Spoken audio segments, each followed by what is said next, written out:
my body is actually reverse aging. Standing there in that kitchen, it makes me cry. Every time I get on the scales, I get depressed.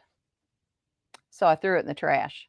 Now, to say that I wasn't anxious, what? I mean, my whole life has been anxiety. Hello, fellow carnivores. We're here with Lana today. And I don't know, I've always loved her comments. She's really passionate about the addiction side of carnivore, which we're going to get into. And her channel, I think, is going to be focusing on that here in the near future. She's authored over 27 books and ghost authored over 16. Mm-hmm. And I'm going to let her run with that, tell you her story and everything else. Welcome, Lana. Thank you so much, Chad. I've been looking forward to this. Me too. Yeah. So I don't know. I guess I'll go back to the addiction just to give you like how deep it was. My mother was she was 15. She just turned 16 when I was born. She was 15 when she got pregnant with me, but she had just turned 16 when I was born. And she was not a stable, she was an unstable, actually mentally unbalanced person. And at 16, what business did she have with a child? And I was hungry. And this wasn't uncovered until years later. I think I was in my 50s. I might not have been 50. I was probably late 40s when I found out this information, that that I uncovered it from my psychology, from counseling and so forth. But I remember when my brother was 7 years younger than me, and there were 5 of us. So, he was one of the younger ones, and he was 7 years younger than me. And I can remember stealing his bottle and crawling under the crib and drinking his bottle at 7. And my mother she was always very negative. And so she was scolding me for being a stupid baby, taking the baby's bottle. But now, now that I know what I know that there was a part of my brain that wasn't fulfilled, and it affected me in that I didn't have the bottle and the milk when I needed it. And so I was wanting it. Even at 7, I was already displaying some addictive behavior. And I wasn't overweight. I was very skinny when I was that age. Up until I reached puberty, I was very, very thin. But I can remember eating because I had a pain in my stomach. I had a gnawing in my solar plexus. And it had nothing to do with hunger. And it was from those early days as a newborn when I was literally starving. And so, as my life went on, I didn't stay in that place, and I never became massively overweight. But I say that, I wasn't 300 pounds. I'm 5'2", and I think my highest weight was 200, which is what I was when I started the carnivore diet. But I didn't start the carnivore diet to lose weight. The way I carry weight, people don't really know that I weigh that much.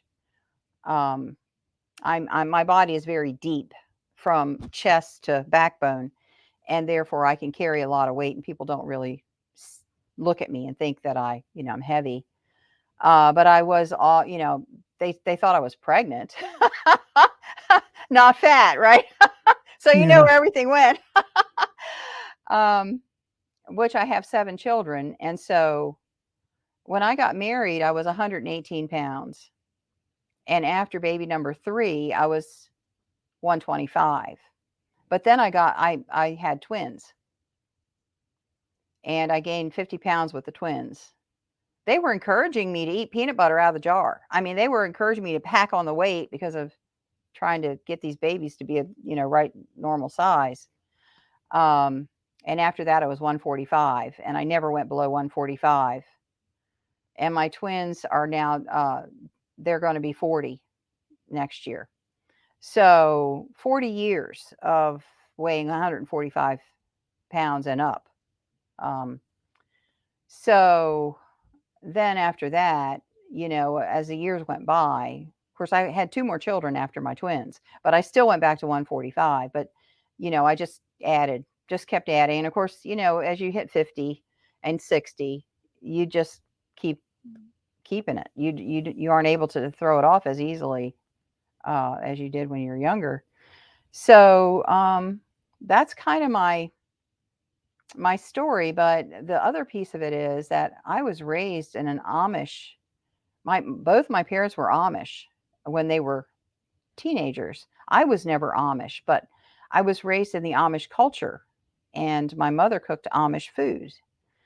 So, I was raised with mashed potatoes every single night. If we didn't have mashed potatoes, we didn't have dinner. I mean, there was potatoes on the table every single night. And I was so addicted to it. I was addicted to the potatoes and the milk and so forth. And then, other things, macaroni and cheese was common, and that kind of thing. We had small amounts of meat and a lot of starch. That was the diet, that we all ate. And the women in my family are all heavy. All the women in my family are heavy. My mother weighed 260 pounds, and she was 4'11". My sisters, all of us were right around 200. And the reason we weren't bigger is because we were constantly fighting weight. It wasn't because we were relaxed or, feeling good or whatever. No, we're constantly fighting weight. All my life, constantly fighting weight. Not to the point of making myself miserable about it, but to the point where you go to a church dinner, what's on the table? Pies, cakes, jello desserts, all that stuff. And I would literally focus.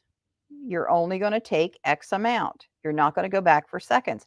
It didn't matter what my body said. I was just in that zone because I didn't want to keep expanding like I saw my mother doing and my sisters as well. So I was always the smallest one in the family, but I still wasn't small, and it was through sheer willpower. Well, I don't want to live with sheer willpower for the rest of my life. But I didn't start the carnivore diet because of weight. I accepted my weight. One of the funny things that I said when COVID came in, we started having family Zoom calls, and every Sunday night, all the family would get into this Zoom call. 9 of us, 7 kids, my ex-husband and me, we'd all be on the Zoom call. And I made a statement one night, and of course I have 6 sons, right? They're men now. So my daughter and I and 7 men are on this call. And I said, every time I get on the scales, I get depressed. So I threw it in the trash. I threw the scales in the trash. And I I seriously can relate. did. I just quit weighing myself. That's how I dealt with it rather than throwing out. If the number doesn't change, it's not happening. I didn't weigh myself for at least 3 years, but I didn't gain weight. I was still the same, at the end of that time. It's just I didn't want to harass myself in my head, if I saw it and impulsively stepped on it. So, yeah, because I have had extreme anxiety and lived with anxiety because of my background, my mother and so forth. I always had anxiety, and I got into a troubled marriage. Of course I did, right? We go for what we know. And I lived with crippling anxiety without any medication for most of my life. And I'm seeing a theme come up here, like I tough it out when, because I don't want to be on medicine. I know people need it, but I didn't feel like I did, and I wasn't going to take it. And so I did other things, like throw away the scales. Avoiding situations I knew caused me anxiety when I could. Things like that to try and keep myself leveled out without going into the misery of being anxious. So that's how I managed my life was to manage it. But last year, and things got better. I got a divorce in 2009. That stress left me. And my children all grown up now and on their own and out of the house and so forth. That stress left me. And little by little, I have worked my way into a less stress and less anxiety. But last year, I was having stomach aches, and I would get a stomach ache, and it was just a stomach ache like you get when you're a kid, mom, I got a stomach ache kind of a thing. But for no reason that I could isolate, I would just all of a sudden get a stomach ache, and it would last for days. And I couldn't figure out why. And last year at Christmas, I went to my sister's house after the holiday for a couple day visit. I think I got there on the 26th and I left on the 28th. And the last night I was there, I got a really bad stomach ache. And it wasn't bad enough to go to the ER or anything like that. But I remember telling her, I've got a stomach ache. And she said, drink a little wine. I'm like, I'm not a drinker. I hate wine. I hate alcohol of all kinds. But, I kind of held my nose and took a few sips. And it did help a little bit. At least it eased it off enough so I could go to sleep. But, that's no answer. And so on the way home, because I live in Florida, but my sister lives in South Carolina, which is where I am now. I'm still a hurricane refugee up here. But I thought, I've got to do something. This has got to stop. I can't keep going this way. I will end up in the ER, which is absolutely where I don't want to be. And just, it was a God thing, because 2 weeks before, I got on a Zoom call with a friend of mine I hadn't seen in a few months, and she looked amazing. She always has had weight issues too, much more than I did, but also other health problems. And she looked fabulous, and she was happy, and she just was like a new person. And I'm like, what happened? You look great. She said, oh, I started on the carnivore diet. And I went, what is that? So she told me about beef, butter, bacon, and eggs. And I, had that in my mind on that day last December 28th, which was, it'll be 9 months and 2 days since that happened. And I thought, why don't I try the carnivore diet? Because it's an elimination diet. It takes away all the chemicals. And so my plan was that when I got back to Florida, I would do the beef, bacon, butter, and eggs for 30 days and see if I felt better, and then begin to add some things back and try to find out what the problem was, why I was having stomach aches. And so that's how I started, December 28th, 2022. And I was doing great. But I didn't stick with beef. I did all meat, any meat. I did whatever was in the freezer. I had some chicken, I had some pork, I had some seafood, just as long as it was meat, bacon, butter, and eggs. And I was still drinking coffee at that point, and I was getting whole cream to put in my coffee. And it's been interesting, and I'll just to give you that to, help us come back to it. The things that have fallen off by themselves since that time has been pretty amazing.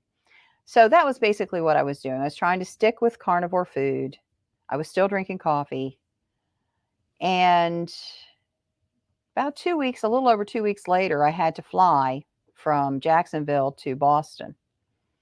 And I just made my plans and went. I'm used to traveling quite a bit for business and so forth. I was going to be speaking at Harvard University. I mean, I was, like, it was a big deal to me, right? And I was driving to the airport. It's about an hour and a half from me, and I realized I wasn't anxious. Now, to say that I wasn't anxious, what? I mean, my whole life has been anxiety. And I got almost to the airport and I realized how calm I was because I was always running this, the hamster wheel through my head. What if I forget something? What if the plane's late? What if this happens? What if that happens? All these scenarios I'm running, but I wasn't. I was perfectly fine. And if a thought came to me, what if you forgot that? I'll go to the store. you know, it's no big deal. Yeah. And I realized at that moment, about 2 weeks in, that the carnivore lifestyle was doing more for me than just taking away my stomach aches. It was pivotal. And so that made me think again about getting off of it. So after that trip, and the other thing about the trip was always in the past I was super worried about running out of food. Being in the hotel, being late, having it be late at night, I get this craving, these urges, and I can't get anywhere to get any food.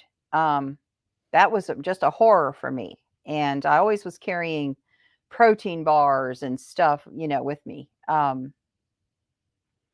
And I had some beef jerky. I bought a couple of hard-boiled eggs out of a case, a fast food type of case that they had. And that's all I had, and it was fine. I didn't even eat what I had in the room because I wasn't hungry.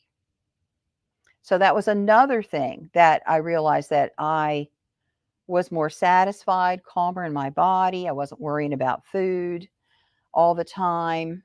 And by the time I got back from that trip, I was pretty sold that I'm going to stick with this at least for a while. I'm not going to get off this right away. I'm just going to stay right here where I am. And I did. Well, about that same period of time, now we're talking about the end of January. I'm somewhere around 30 days in, or maybe just a little more than 30 days in. I was doing really well, feeling great. I had pain in my knee for years. It disappeared. There was all these other benefits, from what I was doing.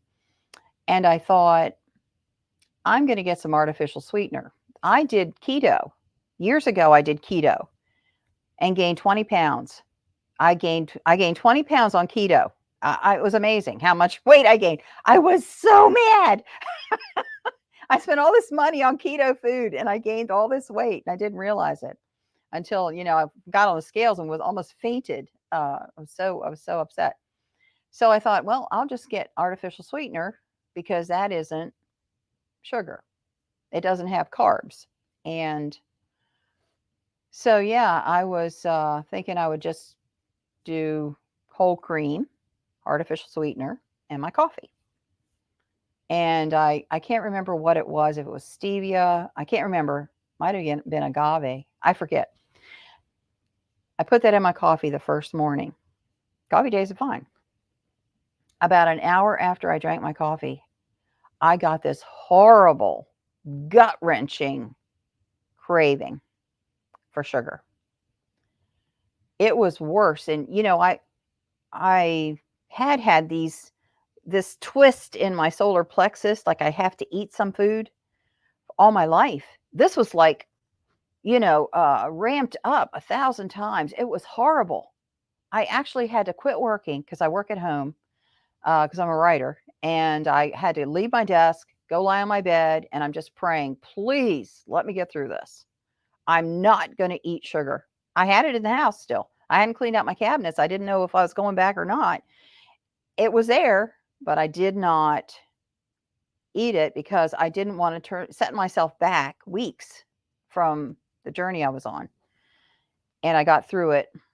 But that's when I realized, and that at the end of that day, it lasted from breakfast until after supper. I realized, as I was standing in my kitchen thinking about what had happened,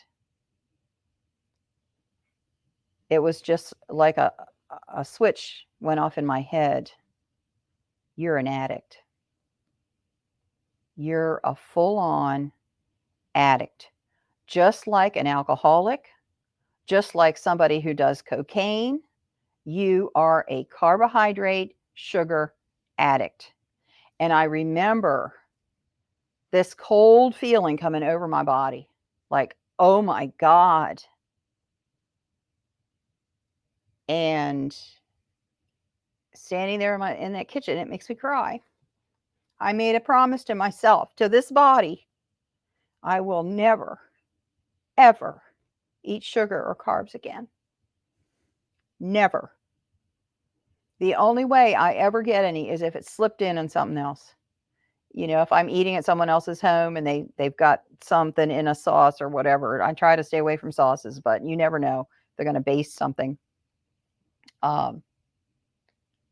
Because I also remembered that day how I felt when I was eating mac and cheese, how I felt when I was eating mashed potatoes.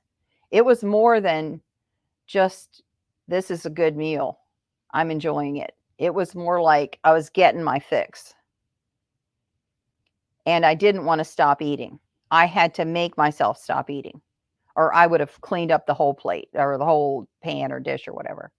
And I did every single time. I always made myself stop eating. That was part of my routine. Okay, I'm eating now. I'm going to make myself stop eating in a minute, So with that new awareness, I was able to take a different mental or mindset, have a different mindset toward my eating habits.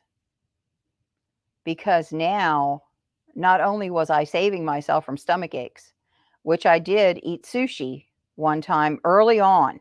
I tried sushi and I had a stomach ache for 3 days. So the stomach ache thing was true, but now the carb addiction was even stronger motivation for me to stay on the carnivore lifestyle. And now we're going on 9 months. I've lost 35 pounds. It's not like momentous. I have another 35 to lose, but that's not why I'm here. I'm going to lose the weight. It'll fall off on its own. I'm here to feel better, to not poison myself with these cravings. And I still have them sometimes. I have stopped. I have, a lot of YouTube channels about cooking recipes and cookbooks. I've written 3 cookbooks myself. So this food focus, watching cooking shows and that kind of thing was something I did constantly. And so it has been a huge shift for me to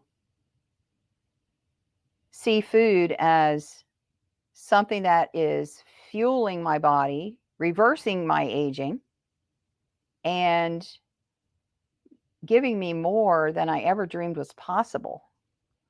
But at the same time, if you're on YouTube and this person comes up with a chocolate cake, it doesn't happen all the time. But every once in a while, you get an image and it's just like bing, and then you're back there and you've got to go back to the fact that is poison for me. I'm never going to eat that again. It's not like I'll have it on the holidays. Absolutely not. And it's been much easier for me to say 100% no than to say I'm going to dabble and play with fire sometimes. And that's why I'm so adamant about it, for myself. And, I'm a single person. I've been single for 14 years. If I were ever to get in another relationship, I would only consider someone else who is living carnivore like I am, because I don't want that around me. It is too difficult for my mental health to have that in my house and sit there and watch someone else eating what triggers me. So this is a complete shift in identity, how I see myself, how I see my future, the parameters of my life, the boundaries that I'm setting around myself. I've heard people say that, if you want your life to be different, then you need to become a different person. And I believe there's a lot of truth to that, because if you continue on in the same routines and even the same friendships, if I were to get together with my girlfriends, which is why I cheated, by the way, is I went out with some women. It's an over 60s meetup group, and they went to a sushi place, and there was only sushi, and so I got the thing I thought was the least problem, and ended up sick for 3 days. I can't go with those people to a sushi restaurant again. And if they have to go there, then I can't go with them. So that means my relationships have to shift, as well. And it gets hard when it's family, but yeah, so that's really how I ended up where I am. That's why I started my channel, is because I saw this coming up. I heard the desperation in people's voices. I felt, the feeling of, is there any hope for us? Because everywhere we look, even the seasonings that you want to put on your steak has sugar in it. Yep. And anti-caking agents, cornmeal, things like that, and all these things. To jump back real quickly, I made a couple quick notes. The friends thing is interesting because I just recently mentioned this.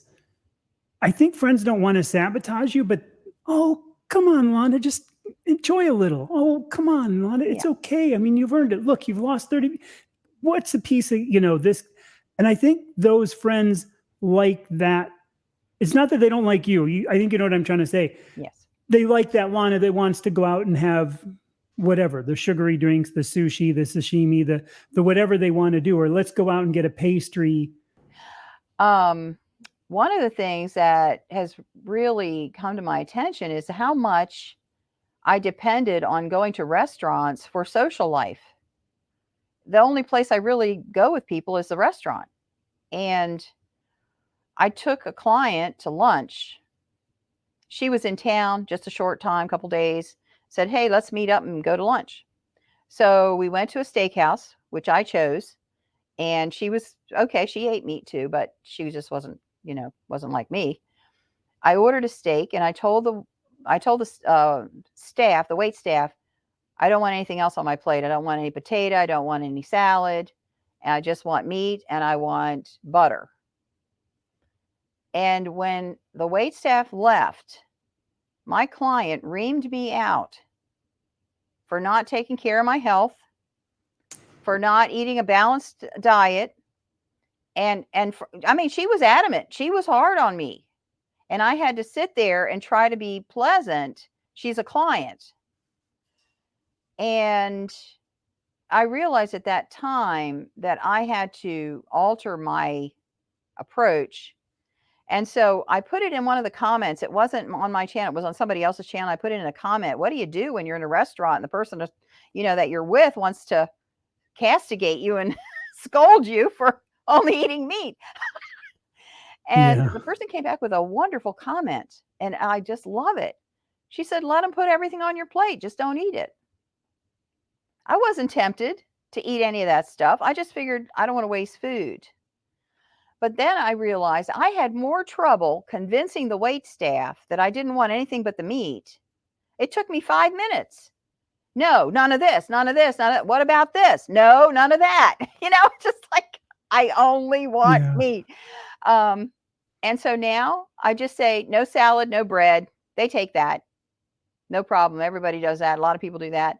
And so whatever else is left on the plate, they bring it. I still have to pay for the same price. If you just get meat, you still pay the same price. And I just don't eat it. And nobody says a word. It's okay to leave food on your plate. It's just not okay to tell them you're not going to eat it. You don't want it. So that's one hack that I came up with. I went out with my sister and my brother-in-law. Since I'm here in South Carolina, we went out to a barbecue place. I got my food, and I got sweet potato fries, and I turned my plate toward them and said, have the fries. I'm not going to eat them. And they were happy with that. So dealing with these relationships, and one of the reasons I focus on relationships is because we are so influenced by our friends and family when it comes to stuff like this.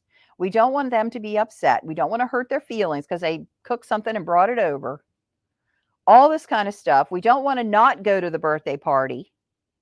But when you get there, there's not a thing you can eat. Nothing but water can you eat. To just let everybody know, hey, I'm doing this lifestyle because I have health issues. That's what I'm doing now.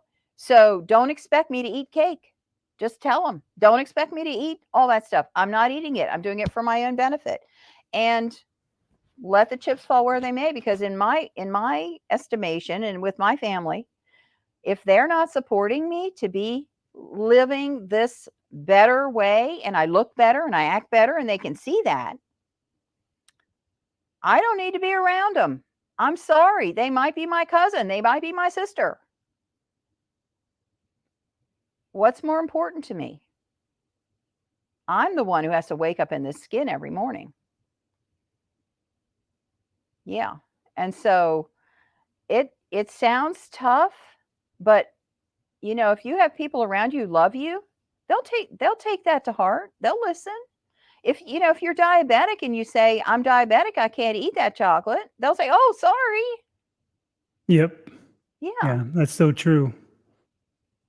They'll even go out of their way to do something for you if you said that. But yet for this, which is again just getting healthy, yes, they don't understand it. It goes against everything they've ever been taught. It goes against everything we've been taught. And I'm so thankful and just thrilled to see the swelling of interest and the people who are coming on board in the last 3 to 5 months. There have been so many people jumping on to the carnivore lifestyle and immediately seeing such great improvements. But then they come into this wall that we hit, addiction. Yeah. And I think that addiction thing, it's deeper than people want to admit. I think it's a hard thing to admit. And I never had a drinking problem, never had a drug problem, anything like that. And I know a lot of people who have, and some of them just live with it. Some of them kind of joke about it, and you can tell some are humiliated about it. Of course, everybody knows that already. There's all these different phases, but the food addiction almost seems to be a flat out denial. Like, no, I'm not addicted. I love my cake. Oh, I love my bread. I had a problem with breads and pastas and white rice. White rice and shoyu or soy sauce that was my kryptonite, and probably bread being the second.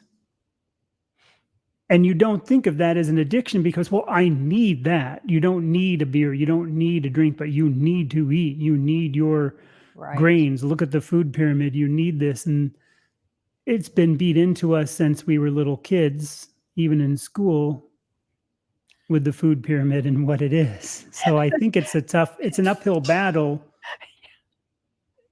for that thing. And I don't know the best way. I remember my one son, one of my sons, my next little youngest one, hated vegetables. And he would sit at the table staring at his green beans or whatever, and I would be saying to him, you're going to eat your vegetables or you're not going to leave the table. And we went out for dinner a few months ago and I'm eating meat, no vegetables, and he's eating salad. That's funny. We switched. I have a vivid memory. I must have been 6 or 7 years old because of where I lived at the time, when I moved away at 7, of a butter bean on my plate. My mom, and I can totally remember we were outside a picnic table where I was sitting, where my brother was sitting, where my parents were sitting, the colors of the Fiesta ware plates we had back then in the 60s. And it's like this butter bean. And I mean, to me, it was this big on the plate, and it was just that thing that was sitting there.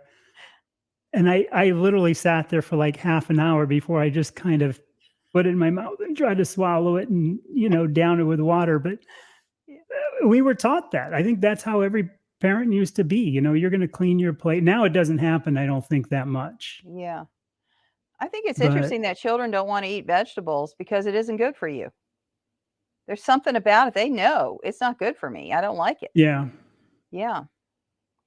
And if I could ever do childhood over with the my kids' childhood over, I think I would just throw whatever on their little tray and just let them pick and choose. Yeah. Let their bodies tell them what they want. Throw a bunch of chunks of steak, and if they wanted to try a couple of green beans or a couple pieces of fruit, just it would be an interesting thing because they're going to eat. Kids will eat when they're hungry. That's just Yes. a fact. The baby, I mean, putting baby food in your own mouth and you're like, then trying to get them to eat it like you're coaxing them, kind of thing. Yeah. Yeah.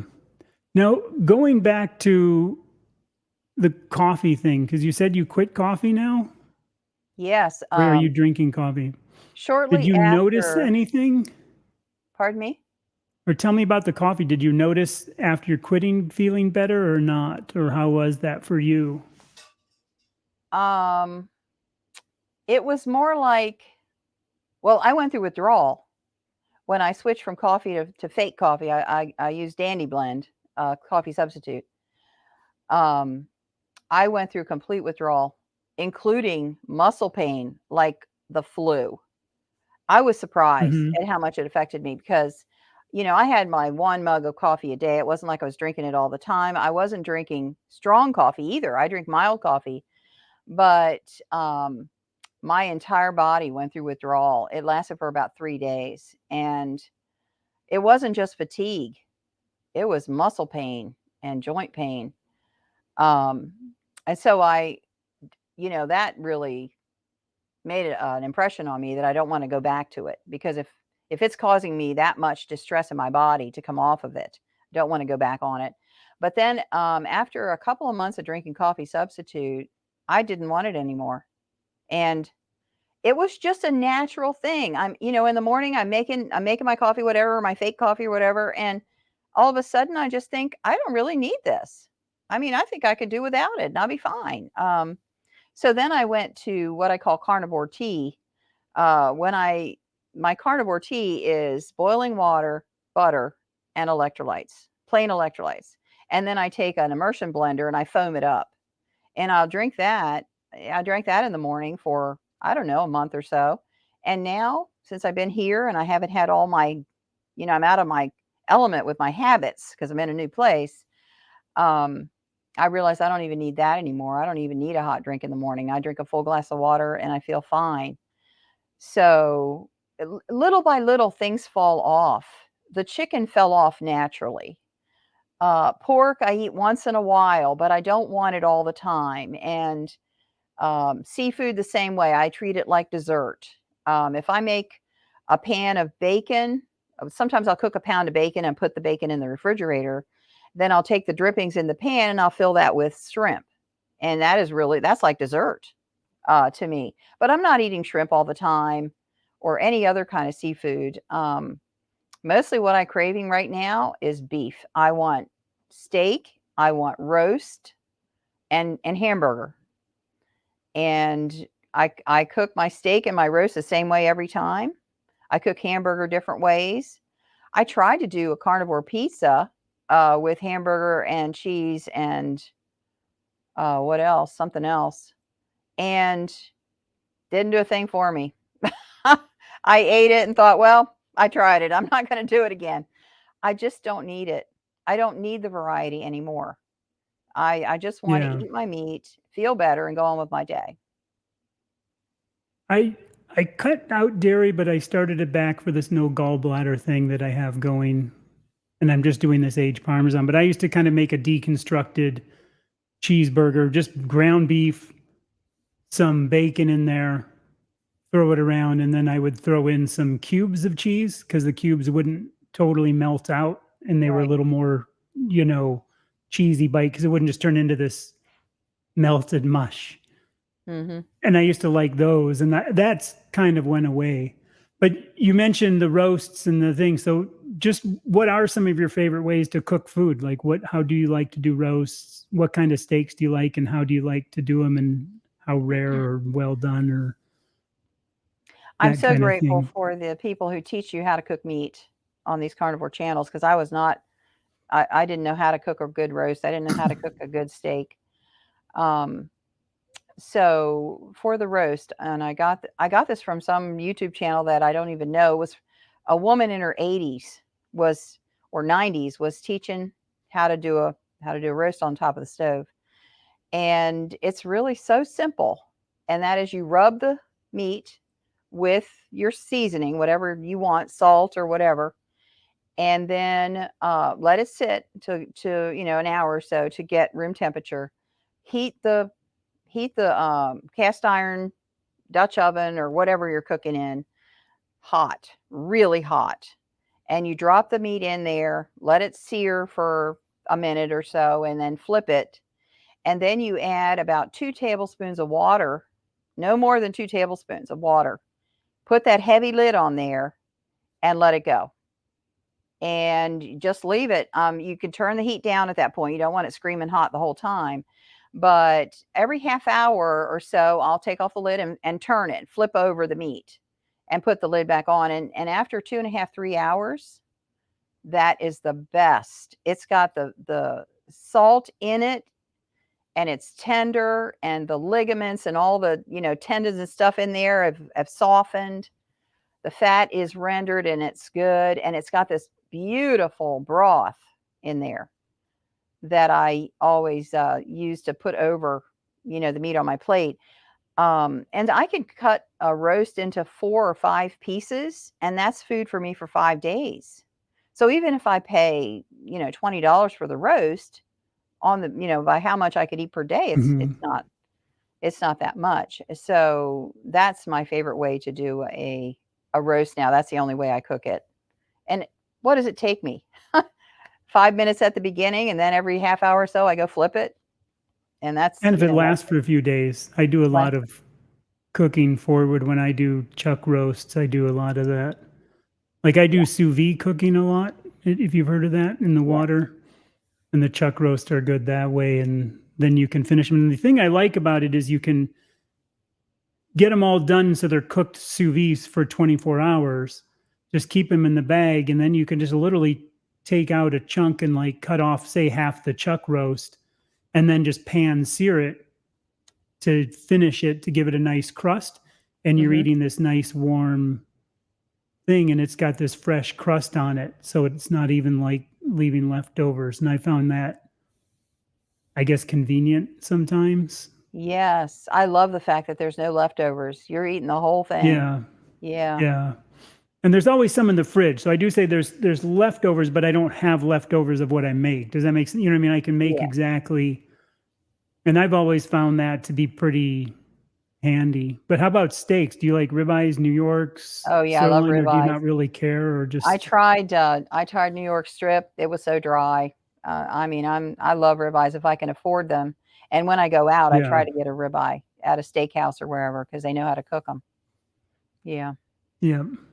That's kind of how I balance. I'll buy a bunch of chuck and some ribeye. So if yeah. the chuck I can get on sale for under $5 a pound on sale, and if I can get the ribeye for under 10 on sale, and buy say 5 to 1, it brings the price down to an average of about $6 a pound. I tend to look at the average of what I buy, not, Yeah. oh, this thing is really expensive. But if I buy it with a bunch of chuck, it really does bring the price down. So when I'm eating, my daily cost only goes up a few dollars. Right. That's a And good that's idea. that's the way I try to. I don't know if it's a rationalization, but I enjoy the ribeyes, so why not? Yeah. Have them once in a while. I do still eat dairy. I still eat sour cream and I eat butter, of course, but sour cream is the only dairy besides once in a long while cheese. I'm not into cheese very much anymore. Last time I got it, it wasn't that satisfying. Um, but sour cream, I buy sour cream and I eat sour cream. I think maybe the sour cream is one of the reasons I haven't lost more weight. But at the same time, I'm not going to put myself into deprivation where I can't make it anymore. and I feel like I'm Yeah. hanging on by my fingernails. I don't want that feeling. So I'm sticking with the sour cream. When I'm done with it, my body and my brain will just say, "Hey, you don't need that anymore," and I'll let it go. So I'll just wait for that. And I do think that gets back to even what you said when I was talking about that addiction and trying to break away from some of those foods, the chaffles, the whoopie things, the things. I always say they're fine to have, but do them in moderation, or tell yourself, I'm going to treat myself to these twice a year. On my birthday, I'm going to do this. On this Mhm. holiday, whatever, I'm going to do this. And then they're there for it. I think the problem that people run into is when they don't know what else, and they're just used to that cooking. They're used to all the prep. They're used to all the time. They're used to Yeah. thinking about food 24/7.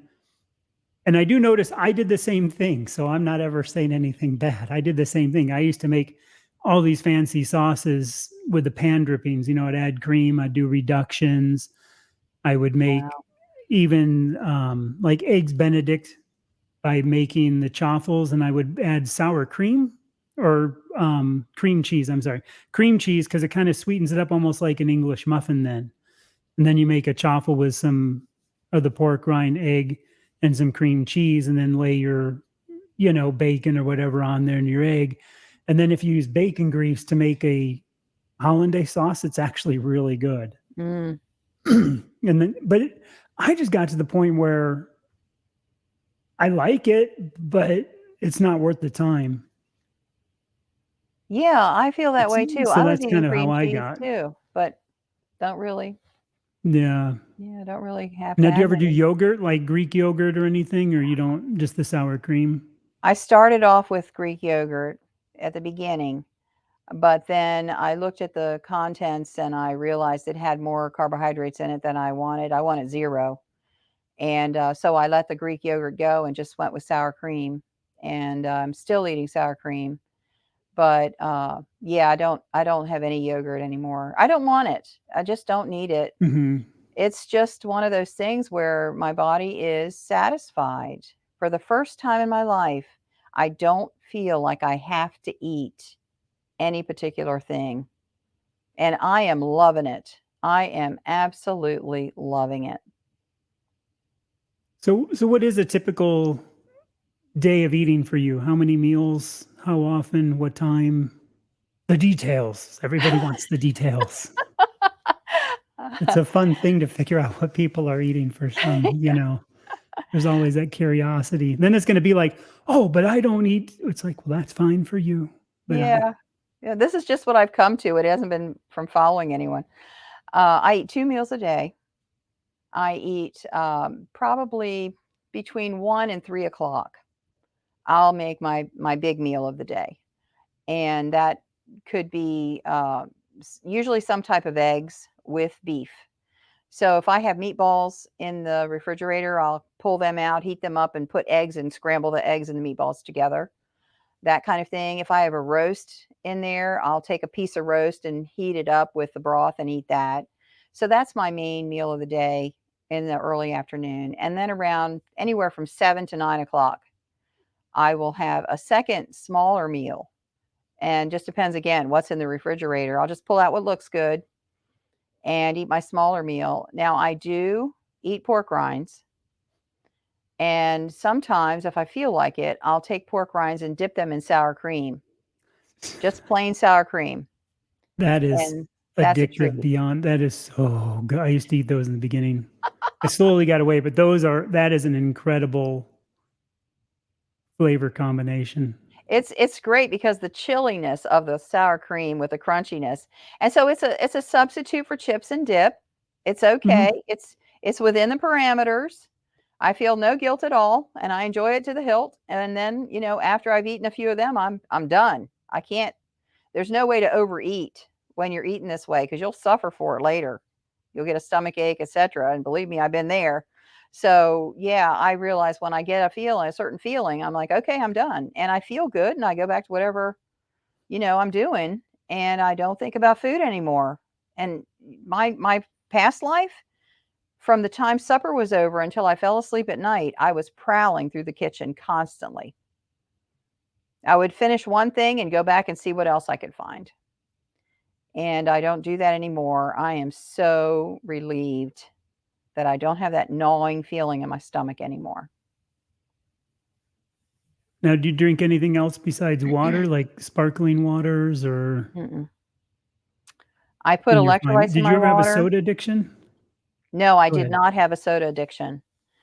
We always drank water at my house when I was growing up, and so I'm very happy with water. I do put electrolytes in my water sometimes if I feel like I need it, or if I feel like I'm going to get a leg cramp or something. I'll put unflavored electrolytes in my water. Um, that's all I drink. Yeah. Well, that's good then. I know there was you kind of said like long term, you've lost 35, you have 35 to go. Hmm. So obviously you're not in a hurry. You already said that. Mm-hmm. Do you feel that it's changed from when you start? Because I know I had radical ups and downs. Like my weight wouldn't necessarily follow a pattern. It was just like all over the place on this up and down of how much I would lose, but that long term scale. But I found that the last 20 pounds took almost as long as the first 80. Do you feel like you're this, it's a percentage. It's how much your percentage of your body fat you're losing. Do you Yeah. feel that you've seen a change, or do you notice, or you're not really caring? Well, I think from March until July, I didn't lose any weight at all. I think I was pretty much just plateaued at that point. And then when I came, had the hurricane thing happen, I was frantic. I had a freezer half full of meat, and I couldn't keep it because I had no electric. Oh, I put some with a neighbor, so I didn't lose all of it. When I go back, I'll get it from them. Thank God. I'm so grateful that they let me use some of their freezer. But during those days, I got out of my routine, and then I started losing weight again. And I'm still losing. At this point, I feel like I'm still losing because I'm out of pocket. I'm kind of camping out. I'm not buying everything. I don't have a cupboard here full of stuff. Um, but I'm okay, and I'm really glad actually when I go back, and then I'm yeah. coming in at a different level, and I'm going to be purging my cabinets of some things. Not that I'm tempted to use them, but why keep them? I'm going to give them away to somebody. The cans Yeah. of vegetables and fruit and stuff that I've had in there for a long time that I'm absolutely not going to use, stuff like that. And you, like I said, being single, you don't have that other, because you even mentioned if you had a spouse. I think it would be like I have 14 and 19-year-old and a Yes. wife. So we always have tortilla chips, and things. And I try to get my boy to eat more and trying to get them to eat a little better, but I'm not, pushing on it. I just Yeah. keep suggesting things. But I think that is different too for everybody. How they, getting back to this addiction thing that we both love and we both are passionate about. Yeah. It's if you do have people, if you can work with them to get it out of the house while you get over it, or how do you deal with it? I think those are great topics to always expand on because Yeah. man, if it's there, it's hard not to. And that's is again where I think having a tub of pork rinds and some sour cream, because if you're gonna fall back to that. And Yes. the one point I try to make in all these when I say these videos about this falling, because so many people comment, my position is if you mess up at day 27, it's still day 27 and Yeah. tomorrow's still going to be day 28. So I think people should not worry about that and not beat themselves up over it and get this, oh, I failed. Oh, this mental thing on there, because it doesn't matter. If you fail is when you quit, and you quit for good. I follow somebody on YouTube who Yeah. has had struggles with that. And um, my advice for that, falling off the wagon thing, is to see what caused you to fall off the wagon. It's information. You're learning about yourself. You're learning about your triggers. You're learning about your situations that create a danger point for you. And so instead of going into this I failed shame story, go into an information gathering place and learn from it, so that next time you see the the signs coming up, like, oh, we're driving past this highway. We're on this highway with all these restaurants are on it. Maybe we should go a different route today. Yeah. Or maybe I need to not go to that birthday party, send a gift, call them up, but just don't go because it's a problem for me. And just like you would be in Alcoholics Anonymous and you're altering your lifestyle and your habits in order to accommodate yourself and not put you in danger, the same goes for us. So when you do fall, look at the information you're getting. It's not a failure. It's a learning experience. Now Yeah. you know what's going to cause you to slide. So now you can make your plans to not have that happen again. So yes, I totally agree with you. I think the self flagellation, the self, punishment Yeah. thing is so unhealthy because the more depressed you get, the more likely you are to go back. Stay Yeah. out of And the you already hole. feel bad. You already Yeah. feel bad about it. Why keep doing it? I've even said, like in stores, it might even be something as simple as if you're used to shopping at a store and you walk down a certain aisle, and maybe you shouldn't walk down like the chip and cookie aisle to go back Right. to the dairy section or the meat section. If you find out that the bakery's in full swing from 8 until 2 and you walk in there and it smells so good and you're kind of like, oh, and that's that trigger, as you would say, maybe try to figure out, can you go in there at 8 o'clock at night, or can you go in there before they start the baking to avoid that smell that, Yes. gave you that thing? Because it's just the little things like that I think a lot of people might skim over, and they kind of get, okay, I got to get in, got to get out. And shopping shouldn't even be that experience when you go in for meat. Most people say eventually, yeah, I can walk down the chip aisle and I don't, care, which is good. That's the goal. But then at the same time, it's, for some people, that's never going to happen.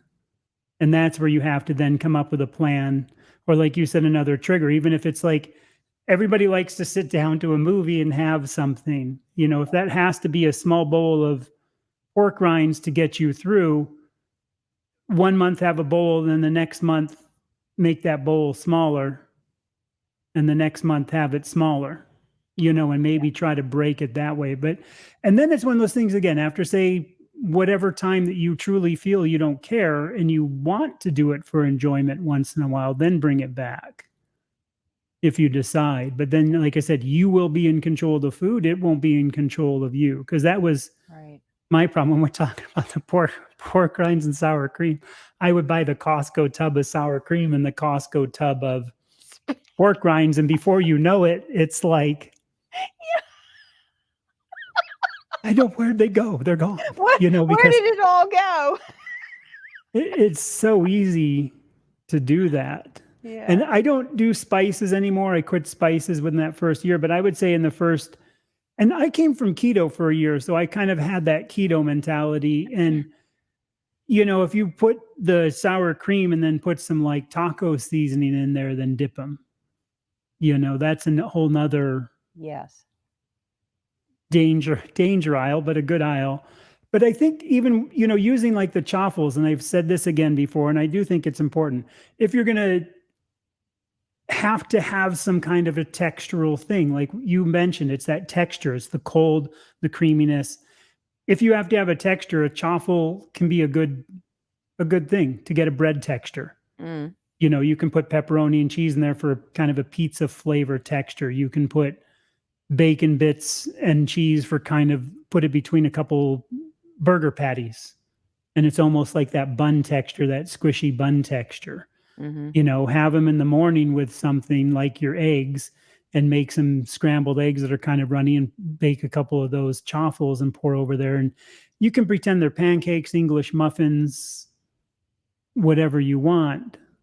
But I do think they can be really handy. I think there are foods that we can stick in this carnivore, I call them crutches, and let them help us, let them support us through that.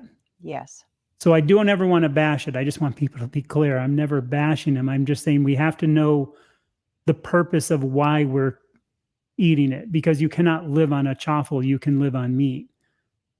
So Right. I kind of say, if you can't live on it, think, why am I eating this? It's like dairy. I think dairy is perfectly fine, but if you're going to be consuming a lot, you might want to know why you are. Is it an addiction or do you feel better? Like for myself, it's for the no gallbladder. It seems to stabilize me quite well Hmm. because the no gallbladder, too much fat, too much information, but it's no fun, Right. Right. that kind of a thing. And this has worked. Yes. So, and that's testing. That's getting back to test everything for yourself. Like you said, it in that one part, it was my own way of eating, not following somebody else. And that's important for us as carnivores or keto. Just because somebody over there is doing it doesn't mean you have to do it. Yes, I think the Same thing with butter, coffee, whatever. purist mentality is a big sabotage Yeah. because we put ourselves, with this high level of expectation, and then we can't do it, and we end up quitting instead Yeah. of just doing what you can and staying within the carnivore parameters of meat based. That's pretty simple, meat based. To put it all the way up and then not be able to maintain it, why would you do that? Baby steps. You're breaking habits that have been there for 40, 50, 60 years. Give yourself a little bit of leeway to develop, because in my experience, some of the stuff just falls off. You don't even have to think about it, make a decision, no goal. It's just like, I don't care about it anymore. I don't think I'm going to eat that anymore. I don't like it. That's a way Yeah. better mindset than saying, "Oh man, if I just had a piece of fried chicken, I think I would die for a piece of fried chicken." Now I look at chicken and go, I don't think so. Yeah, so do that for yourself. It's so much easier to get through life and to make the advancements that you want to make if you don't put the strictures and be too rigid Yeah. and hard on yourself. So on your books, 27 you've authored, 16 Ghost. Are you still writing? Are you still passionate about writing? And do you think carnivores helped you, like with mental clarity, the writing? Everybody talks about, oh, I'm mentally clear on carnivore. I have this mental clarity. To me, it's being able to focus more on things. And I still have focus issues, but I can focus much easier on it. How have you found that? Especially Oh with your yeah. passion of writing. It's obviously a passion in your work. And Yes, I'm a full-time writer. I support myself writing. So I have to write every day. And I ghostwrite. I'm ghostwriting a book right now that is, my living. So, yes. And I'm also writing other things and writing my own books. I had a book released in June. I've got another one coming out in the spring, and another one that I'm trying to market. That's my own work. So, yes. And what carnivore has done for me is given me energy, stamina, and clarity in my head. My brain is so clear now. I'm just astounded because I always had these sugar highs and lows. And when I was in a sugar low, forget about it. I'm not thinking about anything except for what I'm going to eat. And my brain is fuzzy. I don't have the focus I need. And it's been amazing to just, feel good and feel clear. And, I always tell people that's why I am totally non-alcohol. I have no alcohol whatsoever. This brain is what pays my bills, and I'm not going to play around with it. But I was playing around with it with sugar, even though I wouldn't do it with the other stuff or drugs or anything like that. No, I'm not going to mess around with my brain, but I was doing it with sugar. So, yeah, man, it is amazing. And also, the other thing is I'm not exercising. I don't have an exercise routine, but I'm stronger. I was packing up stuff to come here, and I've got this big box full of meat and I'm carrying it over to my neighbor, and I'm thinking I could have never done this before. I could have never lifted this and taken it over there, and I wasn't even winded. It's just amazing to see that my body is actually reverse aging. yeah, When they tell me that, when you get to be 60, you're going to, have all this and this and this. And That isn't happening. I'm actually getting better and stronger and, more clarity in my head, all that stuff. So it's been And if you're amazing. like I me, after love you it. carried those boxes, the next day I would have been like, oh, like if I go out and do yard work, I'd just be like destroyed for 3 days. And now it doesn't, the next day I'm fine. That's Yeah, a huge yeah, side of it, is recovery that time is recovery great. side. It's wild. And I think it's interesting because, being over the 60-year-old bracket, I started fearing, and I talked about this recently too, that I don't want to become an unproductive old person. That age. And now I don't really fear being the age I'm at. It's not like, oh, I'm not going to be able to do this. I'm not going to be able to do that. I can't climb underneath the sink to, you know, change a faucet or whatever that might be. Yeah. And now I don't have as much of that kind of, I could be unproductive. My kids are going to have to take care of me one day. I just don't have that feeling. I really feel so good. And I see all these other carnivore people who are in their late 70s, some even in their 80s, and they're like, wow, this is just insane how Yeah. good they feel. And I really do want to be like some of those ancient tribes people who their elders are working and productive up until the point that something does happen in natural life, Mhm. whatever that might be. Do you feel that way now differently too about being at age and looking forward, even in, has it Oh, changed your yeah. outlook on that? Absolutely. Absolutely. And my gray hair's going away. I know you can't claim that as, like a benefit, but that's what's happening to me. My hair's turning back blonde like it was when I was younger, and my eyesight's better. I actually passed my Yeah. driving test this time without glasses. Wow. Um, there's just so many things. I can't even, if I sat down to list them all, I would probably think of sometimes like It, some stuff I couldn't even remember. and then you There's would so much, forget a so bunch. many. And then, yeah, because my eyesight's gotten way better. This hair, I keep it really short anyway. Hair hasn't gone back, but the color's come back. But this on my face won't, the color hasn't come back, which is, but somebody said it's a different DNA or something that the facial hair grows. Yeah. So that Yeah. one decided not to. But it is interesting with the eyesight. And a lot of people mention too, like the dry, rough heels, the skin is so much better Yes. where they don't have that. Or, if you were getting skin tags go away. There's just so many other things Yes. like that.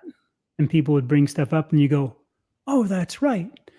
It's like hiccuping. I rarely ever hiccup anymore, which is something that's unique. Yeah. There's a Yeah, I lot of don't either. those. Yeah. Yeah, it's amazing. I mean, the benefits are just so massive. When I realized there was way more to it than just elimination of the chemicals and preservatives and stuff, Hmm. I thought, why would you ever change? Why would you? It just doesn't Yeah. make sense to change. I mean, you might have a 5-second gratification because something tastes good, and then you're going to reap the detriment of it for years to come. It doesn't weigh out in your mind because the other piece of it is I love the food. I love eating meat. I love the things that I'm doing. I enjoy my life. I'm not in deprivation by any means, and there's just no downside to it. Yeah. Well, is there any parting words you want to leave anybody with out there? What you could say to anybody, somebody wanting to start carnivore, friends, they're like, come on, do this. Well, for one thing, don't be too hard on yourself. Take it easy. And one step at a time. Don't eliminate everything and try to go lion diet with nothing but meat and salt. Don't do that. Know what you can do, and then take it one day at a time. And if you get off of it for some reason, just get back on. Nobody's got a time clock or a stopwatch, for this. This is a permanent lifestyle. Who cares what I weigh today? I don't really care anymore because it's going down. I'm feeling good. I don't have anybody waiting to give me a test at the end to see if I Yeah. passed. Our mindset is so much about speed. I just think that's totally worthless pressure. So just do it to feel better and be kind to yourself. You deserve it. Awesome. Awesome. Well, thanks so much, Lana, for coming on. It was good to meet you because, like I Nice said, to I've been meet seeing the comments and stuff, and it's awesome that you've started a site. And you're going to, like you said, a couple weeks, kind of when you get out of this transient thing, you're going to start working on that more. And obviously, you're at Carb Addict now. Carnivore is on there, and we'll have a link down below in the description. Thank you And so I'm much sure for that. we'll be, I yeah, and we'll I've be got doing something again. I love this community. I love meeting all these other people and, wanting to do some lives where you can open it up to where people can come in and interact with you and yes. ask questions because everybody finds something in common with somebody that they can relate to. Like, oh, they have that. Oh, and then hit in a question on that. I've got So lots of interviews lined up coming up in nice. at the end of this month and next month. I even got a medical doctor that I never heard of before who deals with carb addiction. That's her specialty. So, Oh, yes, I've that'll be got stuff good. coming up. As soon as I get in my zone again, I got to get back to my studio. Yeah. Well, like you said, with the presenting and stuff, and you were a news in the news industry, broadcasting industry for 3 years. So you have some background in that. This is all new to me. I'm used to, like I told you before, I'm used to tourist crowds right at the boat. Aloha, everybody. Here's what we're going to do. We're going to, that's what I was used to. I'm still new to the interviewing and talking, but I'm loving it. It's so much fun to meet people. So This has been anyway, great. Really great. Thank thanks you. again. And I'll just say a hui ho to everybody. Bye. Take care.